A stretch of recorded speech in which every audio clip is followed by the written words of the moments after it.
Hello friends, welcome to Sukaushal academy of commerce. Friends, I am Kavita और आज हम करेंगे फॉर्म्स ऑफ मार्केट स्ट्रक्चर, जो कि आपकी बिजनेस इकोनॉमिक्स, जो कि commerce NTA net commerce paper 2 की 3rd यूनिट है बिजनेस इकोनॉमिक्स। उसके अंदर टॉपिक है हमारा फॉर्म्स ऑफ मार्केट स्ट्रक्चर और price determination under various types of market structure. वो आज हम डिस्कस करेंगे। ये 2 पार्ट्स में डिस्कस करेंगे। आज हम फर्स्ट पार्ट करेंगे, फिर नेक्स्ट पार्ट करेंगे। सबसे पहले मार्केट क्या होती है। Market refers to the whole region where buyers and sellers of a commodity are in contact with each other to affect the purchase and sale of a commodity. यानी कि market एक ऐसा रीजन है जहाँ पे बायर और seller contact में आते हैं एक दूसरे के for the purpose of selling और परचेजिंग द कमोडिटी। अब ये रीजन जरूरी नहीं है कि कोई फिजिकल प्लेस हो, ये रीजन डिजिटल भी हो सकता है। जैसे हम ऑनलाइन शॉपिंग करते हैं तो वो भी एक मार्केट है। यानी कि मार्केट में एसेंशियल कंडीशन है बायर और सेलर के बीच में कॉन्टैक्ट, ना कि कोई पर्टिकुलर प्लेस। ठीक है, तो जहां भी बायर और सेलर कॉन्टैक्ट करते हैं एक दूसरे से for the purpose of buying and selling, तब उस कॉन्टैक्ट को, उस रीजन को जहां पे भी वे कॉन्टैक्ट करते हैं उसे ही हम मार्केट बोलते हैं। ठीक है, मार्केट स्ट्रक्चर क्या होता है। Market structure refers to the number and types of firms operating in the industry. यानी कि जो मार्केट स्ट्रक्चर है वो हम इस बेस पे, इन ये 4 बेसिस हैं, इनके अलावा और भी हो सकते हैं। इन फैक्टर्स के बेसिस पे हम ये डिसाइड करते हैं कि मार्केट स्ट्रक्चर कैसा है।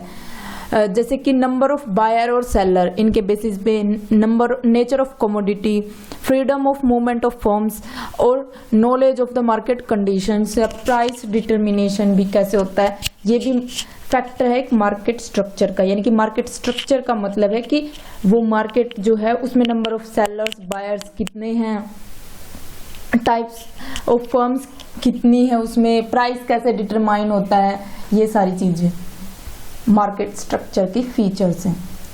अब फॉर्म्स ऑफ मार्केट स्ट्रक्चर जो है वो पहले हम 2 कैटेगरी में डिवाइड करते हैं, परफेक्ट कंपटीशन और इम्परफेक्ट कंपटीशन। जो इम्परफेक्ट कंपटीशन है उसको फर्दर मोनोपोली या मोनोपोलिस्टिक कंपटीशन, ओलिगोपोली, ड्यूओपोली और भी बहुत सारी कैटेगरीज होती है इसकी। ये मार्केट स्ट्रक्चर की टाइप्स हैं। ठीक है, सबसे पहले परफेक्ट कंपटीशन। परफेक्ट कंपटीशन कैसी मार्केट स्ट्रक्चर होता है जिसमें लार्ज नंबर ऑफ सेलर और लार्ज नंबर ऑफ बायर्स होते हैं जो कि होमोजीनियस प्रोडक्ट में डील करते हैं। यानी कि प्रोडक्ट बिल्कुल होमोजीनियस होता है, सेलर्स बहुत सारे होते हैं और हर सेलर के पास बिल्कुल सेम प्रोडक्ट मिलता है। जैसे कि इसका एग्जांपल है एग्रीकल्चर मार्केट। एग्रीकल्चर प्रोड्यूस जैसे कि वीट, राइस।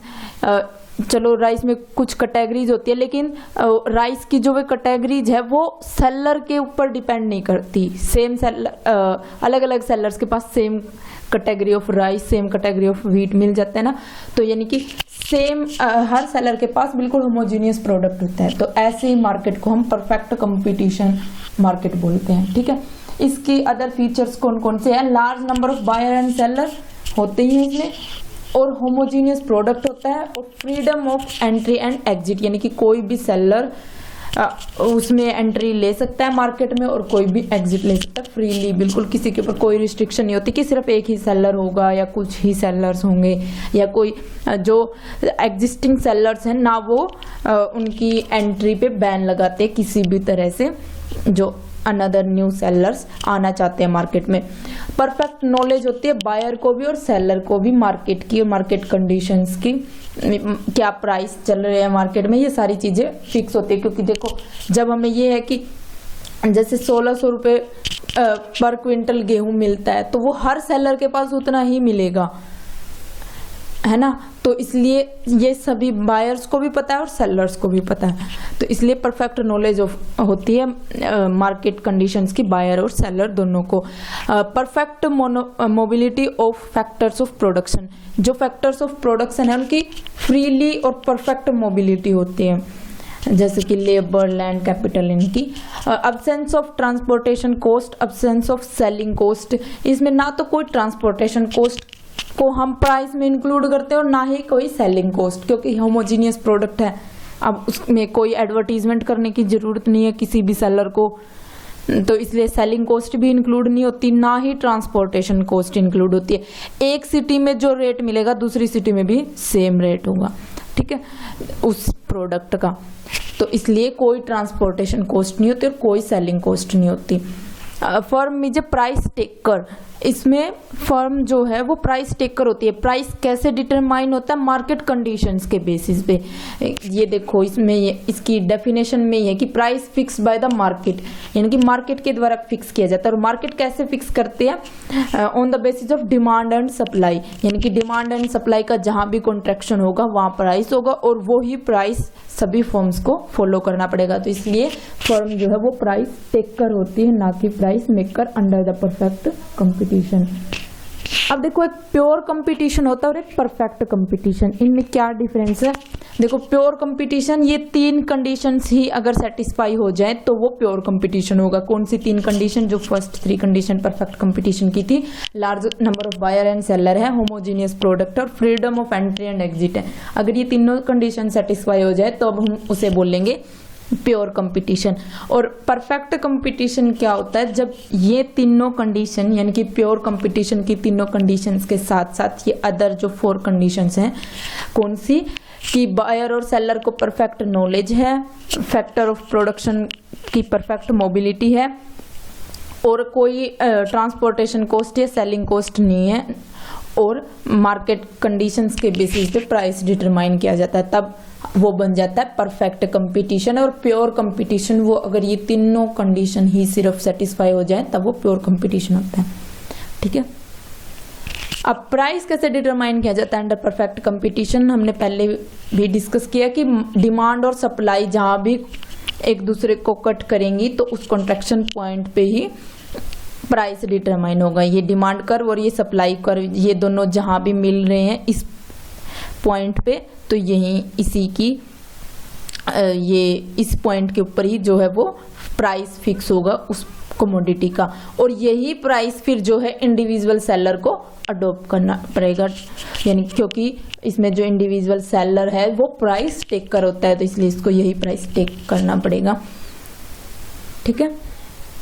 अब इसकी डिमांड देखो कितनी भी बढ़े या घटे, लेकिन प्राइस इसका फिक्स रहेगा, यही प्राइस जो कि मार्केट कंडीशंस ने फिक्स की है। अब देखो आप इसमें जो आपको कई नोट्स में और बुक्स में वो भी मिलते हैं ना, जो प्रोड्यूसर का इक्विलिब्रियम है, वो करने की आपको इसमें जरूरत नहीं है प्राइस डिटर्मिनेशन में, क्योंकि देखो आपके सिलेबस में सिर्फ ये दे रखा price determination under the different forms of market. इसमें कहीं भी ये नहीं है कि जो प्रोड्यूसर का इक्विलिब्रियम है वो, प्रोड्यूसर का इक्विलिब्रियम सिलेबस में ही नहीं है, जो वो है ना कि वो इक्विलिब्रियम में परफेक्ट कंपटीशन में इक्विलिब्रियम में कौन कौन से पॉइंट हैं, फिर अलग अलग मार्केट स्ट्रक्चर्स में इक्विलिब्रियम के पॉइंट्स आते हैं, वो हमें इसमें करने की जरूरत नहीं है। हमें सिर्फ कंज्यूमर का इक्विलिब्रियम करना है इसमें, क्योंकि कंज्यूमर बिहेवियर है ना, ये यूटिलिटी एनालिसिस, इसमें कंज्यूमर के इक्विलिब्रियम को स्टडी करना जरूरी है। और इस सिलेबस के अकॉर्डिंग, नेट के सिलेबस के अकॉर्डिंग मैं बता रही हूँ कि आपको वो जो इक्विलिब्रियम है प्रोड्यूसर का वो करने की जरूरत नहीं है, ठीक है। अब monopoly it refers to that market situation where there is a single seller, यानी कि मोनोपोली एक ऐसे मार्केट स्ट्रक्चर जहाँ पे सिर्फ एक सिंगल सेलर है और जो वो प्रोडक्ट है वो बिल्कुल उसका कोई क्लोज सब्सटीट्यूट नहीं है, यानी कि कोई अदर सेलर या कोई अदर फर्म उस जैसा प्रोडक्ट भी नहीं बनाती, तो ऐसी मार्केट को हम बोलते हैं मोनोपोली, ठीक है। जहाँ पे सिर्फ सिंगल सेलर हो, सिंगल, जैसे कि ये कई कंडीशन, जैसे इलेक्ट्रिसिटी है, इलेक्ट्रिसिटी सिर्फ गवर्नमेंट प्रोड्यूस करती है, ठीक है, तो इसलिए उसका वहाँ पे गवर्नमेंट की मोनोपोली है। आजकल मतलब ये जो सेक्टर्स जो जहाँ पे गवर्नमेंट की मोनोपोली हुआ करती थी, जैसे रेलवे, इलेक्ट्रिसिटी, इन सब में भी धीरे धीरे प्राइवेट सेक्टर को इन्वॉल्व किया जा रहा है, इसलिए वो मोनोपोली खत्म होती जा रही है धीरे धीरे। लेकिन मोनोपोली होती क्या है, जो बिल्कुल प्योर मोनोपोली बोलते हैं हम जिसको, जिसमें सिर्फ सिंगल सेलर हो, ठीक है। परफेक्ट एग्जांपल मिलना इन मार्केट्स के इतना पॉसिबल नहीं है, लेकिन एक ऐसे ही अंडरस्टैंडिंग के लिए कि जैसे इलेक्ट्रिसिटी जिसमें सिर्फ गवर्नमेंट की मोनोपोली है, ठीक है, ऐसे ही कोई भी और प्रोडक्ट हो सकता है जिसमें सिर्फ एक सिंगल सेलर ही बच जाए, यानी कि हमें मजबूरी में वही खरीदना पड़ेगा, तो वो मोनोपोली होती है।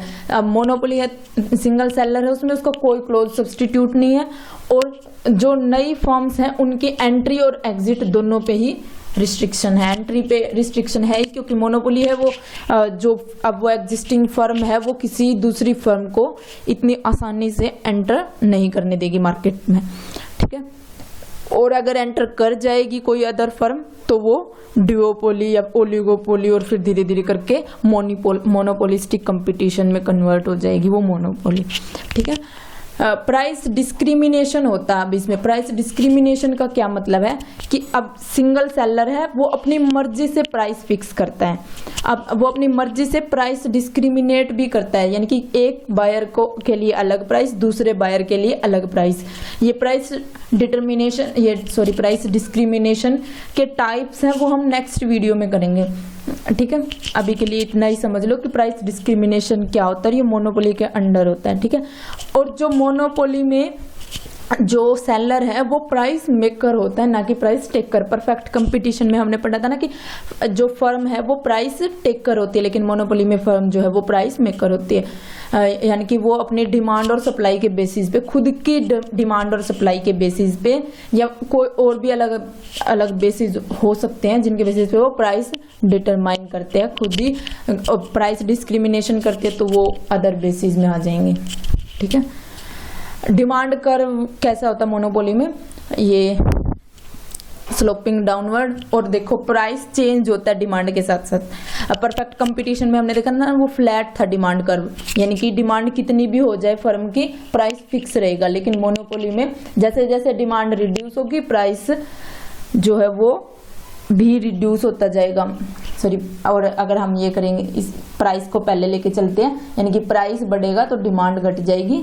ये देखो P1 प्राइस था तो Q1 डिमांड थी, अब प्राइस को हमने रिड्यूस किया तो हमारी डिमांड बढ़ गई।